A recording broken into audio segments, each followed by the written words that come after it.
Tolstoy, Unamuno y el existencialismo cristiano. Un ensayo de Anna Hamlin. Continuación. La conciencia. La dialéctica existencial que se articula en las categorías temporalidad y eternidad, finitud e infinitud, libertad y necesidad, se forja en la conciencia de existir. Este planteamiento general del que surte un proceso continuo, la autoverificación y de autenticidad, acomuna a Unamuno con Kierkegaard y Tolstoy. Para Kierkegaard, la existencia es en sí religiosa, ya que subsiste ante Dios, que es la infinita potenciación de la conciencia, cuya vinculación con Dios la hace eterna. Si la conciencia duda de este vínculo, fluctúa y se acongoja, como en el caso de Unamuno. Como categoría psicológica, la conciencia es la subjetivización del sí mismo, síntesis corpóreo-psíquica, por un lado, y espíritu que establece la síntesis en el proceso del existir, por otro. La estructura de la conciencia, según la teoría de Tolstoy, también encierra un principio dual en el que el alma, que a veces se identifica con la vida interior y con un nivel alto de la conciencia, opera como el espíritu que tiende a lo infinito y a lo eterno. Básicamente integran la conciencia a un nivel bajo, el inconsciente, y un nivel alto, o sea, la conciencia espiritual, dado el hecho de que se refiere al nivel de la realidad verdadera que sobrepasa la noción del tiempo y del espacio. El primer nivel encierra el concepto de la conciencia espacial y temporal, lo que en efecto separa en el sentido físico al hombre del hombre y al hombre de Dios. El segundo nivel de la conciencia une lo que antes parecía inasequible. El ser humano ya no está limitado por el espacio y el tiempo porque ha descubierto en sí el otro nivel de la conciencia, o sea, el poder divino, espiritual. Este poder ya no tiene ni limitación ni separación. En 1902, en otro diario, apunta su experiencia de esta teoría. Primero experimenté como nunca antes una viva conciencia de Dios en mí mismo y la divina vida del amor, y tuve un sentimiento de liberación y felicidad. Este estado duró una semana, empezó a debilitarse y la novedad, lo hermoso de la conciencia de este sentimiento desapareció, pero lo que había quedado era un ascenso a otro nivel, no muy alto, del inconsciente, de todas formas más elevado en comparación con el estado inconsciente previo. Este pasaje nos da además una indicación de distintos y graduales subniveles del inconsciente. La dinámica de esta estructura también revela una resurrección del alma engombrada por el ajetreo del nivel animal, el estado inconsciente. Algo parecido sugiere esta cita del diario íntimo de Unamuno. Vivimos muriendo en cada momento y morimos y renacemos. El fugitivo presente fluye entre la muerte del pasado y el nacimiento del porvenir. Y este nacimiento es como el nuevo peligro de morir. Es evidente que estas palabras cobran sentido al relacionarla con la vida interior. En un pasaje sobre la vida, afirma Tolstoy que la conciencia de la vida interior, sentida como momento inmediato, es lo que importa. El momento presente, no el pasado, ni el momento futuro sin comienzo y sin fin. Según él, el concepto del tiempo y del espacio no es compatible con la conciencia que él tiene de su vida interior. El fin en el tiempo y el espacio de la existencia del cuerpo no debe perturbar la vida interior. Lo que temen la muerte, le temen porque la perciben como la nada o como la oscuridad. Este temor es, al fin y al cabo, la conciencia de las contradicciones irresueltas de la vida falsa que se desenvuelve en el cuerpo desde el nacimiento hasta la muerte. La otra vida, la verdadera, se comprende como conciencia, o sea, alma, que se relaciona con lo eterno y lo infinito. A continuación veremos que todo lo dicho arriba converge con pasajes de Nicodemo el fariseo, ese autodiálogo al que hemos vuelto varias veces por razones de comparación y porque en él germinan temas esenciales a los de Unamuno. Irá volviendo. Jesús amonesta bondadosamente a Nicodemo con una enseñanza que refleja la explicación de Tolstoy. Es Nicodemo que solo mira a tu nombre carnal y no al espiritual, que solo miras al que fluye en las apariencias temporales y no al que pertenece en las realidades eternas. Es que te quedas en las obras muertas sin ir a buscar la fe viva que las vivifica. Desde nuestro nacimiento carnal, terreno y temporal, desde que nuestro espíritu, embrión entonces, fue puesto en la matriz del mundo, va creciendo interno, pugnando por desplegar en sí vida de virtud y de amor divino.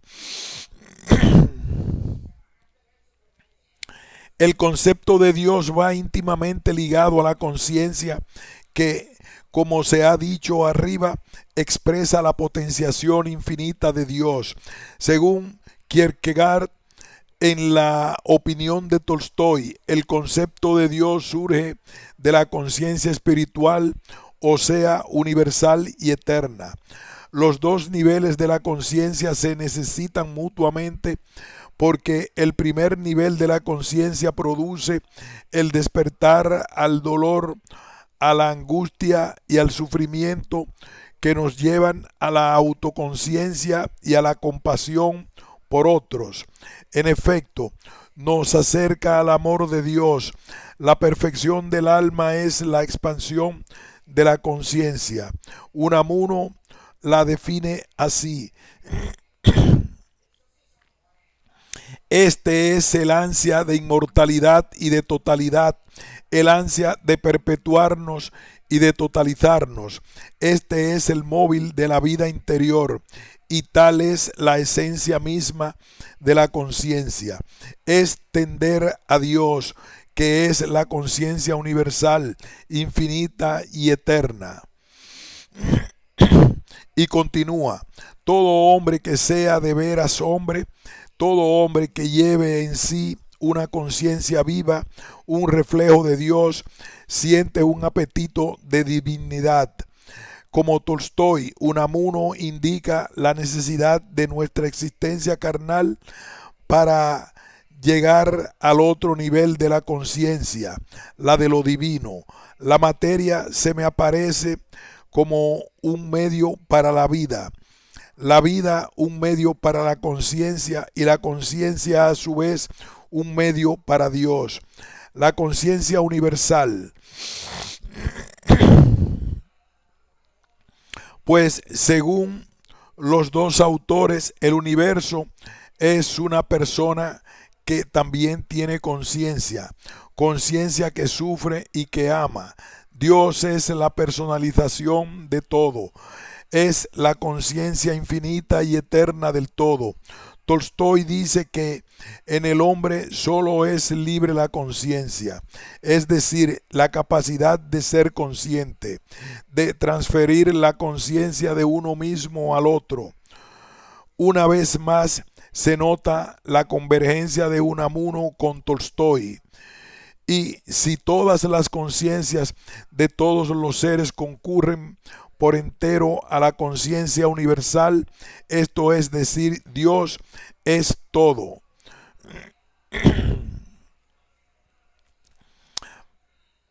Mas otra vez oímos la pregunta angustiosa de Unamuno.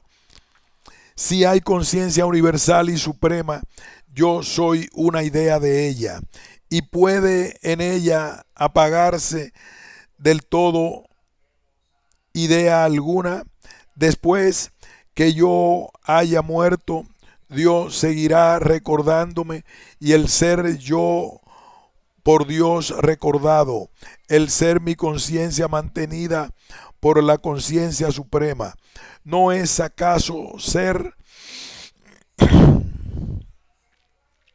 Comenta Collado que Unamuno plantea el problema de la existencia conectándola con la de Dios y por ende dándole una dimensión infinita que comienza con la personal y temporal y determina en la existencia de Dios.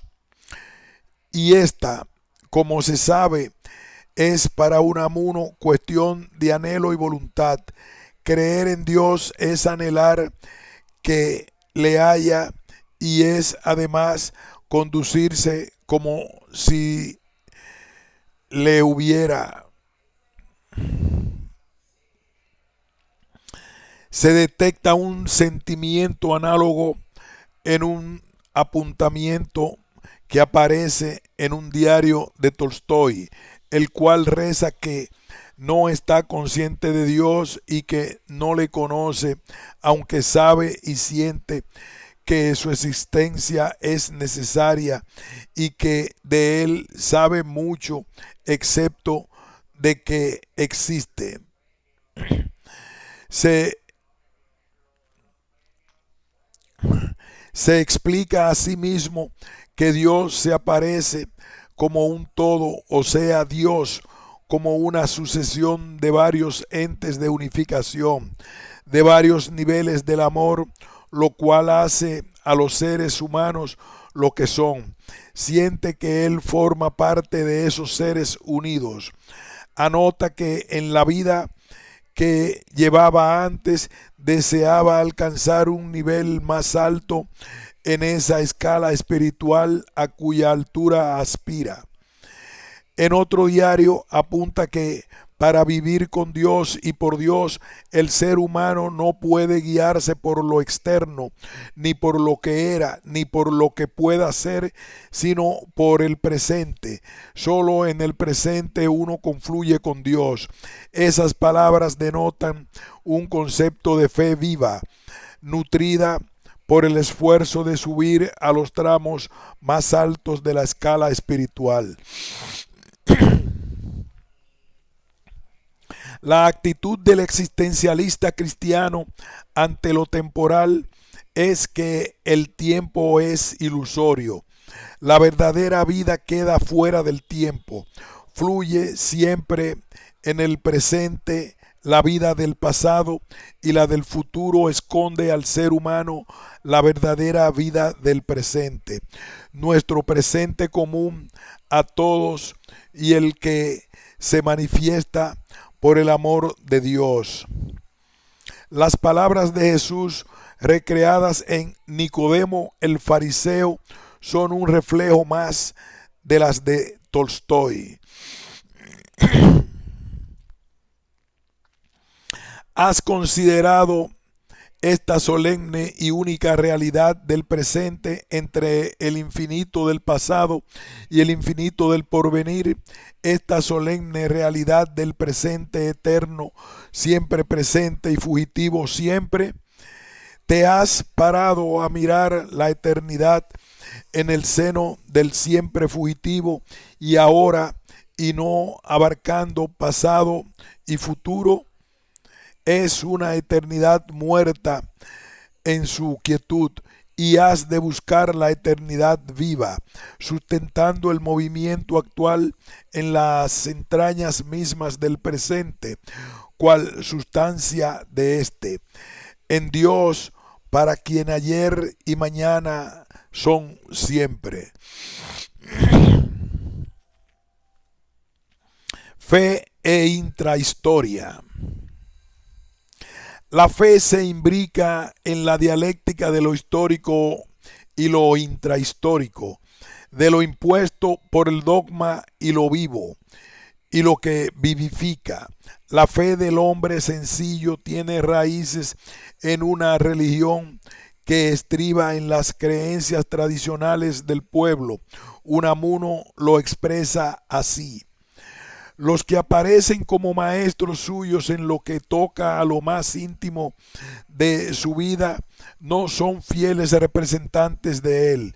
Van a imponerle la letra muerta a una doctrina que ni conoce ni siente, y no al sacarle de las entrañas espirituales la que tienen allí dormida. Lo más de esta tradición, que se dice ser la de nuestro pueblo, ha constituido una constante violencia contra su más íntima tradición. Su fe honda, su fe inconsciente, riñe muchas veces con esa su llamada fe implícita, intelectualidad y espiritualidad. Se presenta aquí la lucha entre las reglas que se imponen al pueblo y las tradiciones seculares. Es la distinción entre la religiosidad de forma y la religiosidad transmitida de generación en generación y brotada de la enseñanza de los evangelios. En efecto, el uso de palabras como naturales y espirituales que vemos a continuación nos recuerda la carta de los Corintios, en la que carnales, por el contexto, se identifica con naturales.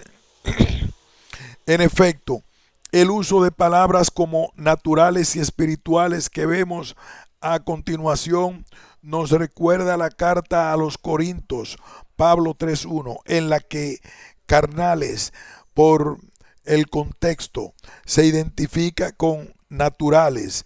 Por mi parte, hermanos, no pude hablaros como espirituales, sino como carnales, como a niños en Cristo, o sea, como a los que han sido tocados por el Espíritu de Jesucristo, cuya enseñanza no han asimilado del todo. Tolstoy y Unamuno creen que el mal reside en los teólogos, en los malos maestros de la iglesia y en los que intelectualizan la religión. La individualidad de los naturales, simbolizada por Sancho Panza y Grisha, debería ser guiada por gente verdaderamente espiritual, cuyo entendimiento de los evangelios ayude a los fieles. Ayude a los fieles. Sancho espera a Don Quijote, aún sin saber que lo espera. Los naturales esperan a los espirituales, hastiados de los fríos y hueros sermones del intelecto revestido de piedad. También le duele a Tolstoy que las masas estén influidas por la decepción de la iglesia, que inculca una fe muerta, histórica, en el sentido de que impide la fe viva y sincera del pueblo. Sin embargo, Tolstoy se da cuenta de que en su queja anhela un ideal casi inasequible. Si el pueblo se libera de la dominación de la iglesia, caerá en la trampa de los científicos que rechazan la religión. Hace falta encontrar maestros verdaderamente espirituales, humildes, que puedan encender la luz en el alma de las masas. ¿Qué es la religión? La religión como instinto vital es la experiencia existencial. Ambos autores creen que debería ser el pan de cada día, el consuelo espiritual, la esperanza. Estos sentimientos son la realidad. En el ensayo La fe, Unamuno escribe: no condenéis ninguna fe cuando espontánea y sencilla, aunque se viese forzada a verterse en formas que la deformen. Toda fe es sagrada. En San Manuel Bueno,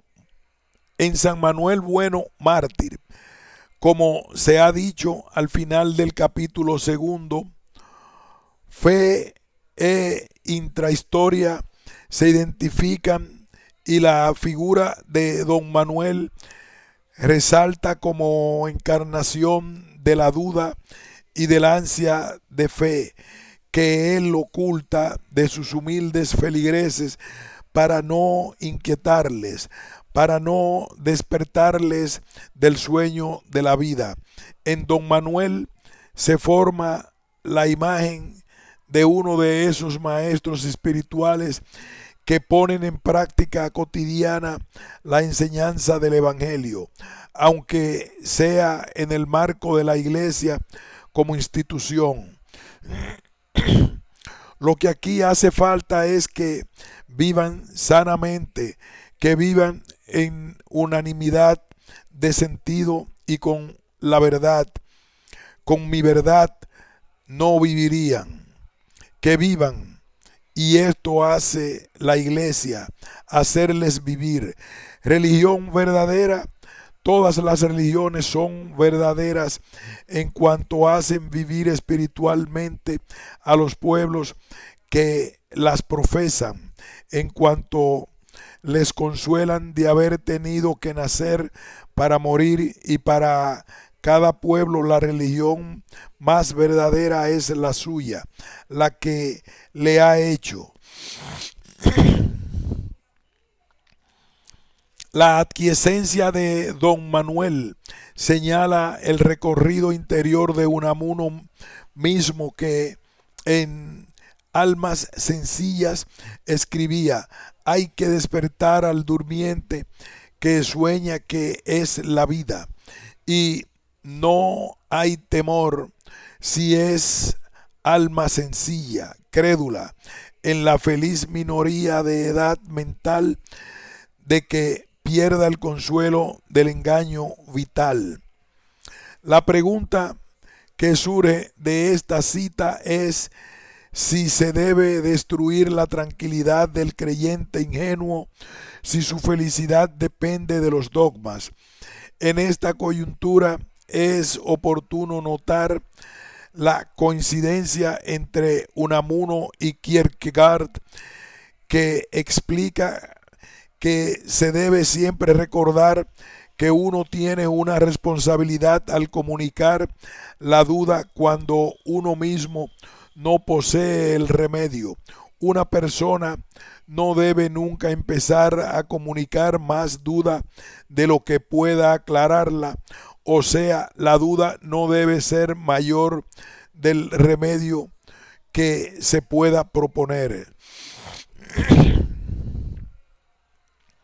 Para terminar este recorrido comparativo, cabe dar una última prueba de la honda huella que había dejado Tolstoy en Unamuno, pues se nota otra vez su presencia viva en San Manuel Bueno, mártir. En el capítulo 31 de On Life escribe Tolstoy que la vida de los fallecidos pertenece en este mundo, pues su memoria permanece en forma de imagen espiritual en la mente de los vivientes. La memoria de ellos es tanto más vívida cuanto más sabemos del nivel de conciencia que habían alcanzado. En San Manuel Bueno, mártir, convergen los dos temas del tiempo eterno y de la memoria de los antepasados en la vida y en las costumbres religiosas guiadas por don Manuel. La imagen espiritual de los antepasados que los feligreses recuerdan en el credo es la forma de vida espiritual. Viven en el recuerdo siempre presente de los que les recuerdan. Y la insistencia de don Manuel en las palabras confortadoras que le ofrece a la madre de Angelina y Lázaro en su lecho de muerte encierra el tema del presente eterno. Usted no se va, usted se queda, su cuerpo aquí en esta tierra y su alma también aquí en esta casa, viendo y oyendo a sus hijos, aunque estos ni le vean ni le oigan. Pero yo, Padre, voy a ver a Dios. Dios, hija mía, está aquí como en todas partes y le verá a usted desde aquí y en todos nosotros en Él y en Él en nosotros. El contento con que tu madre se muera será su eterna vida. San Manuel, Ediciones Valdés, 118. Fin de este ensayo.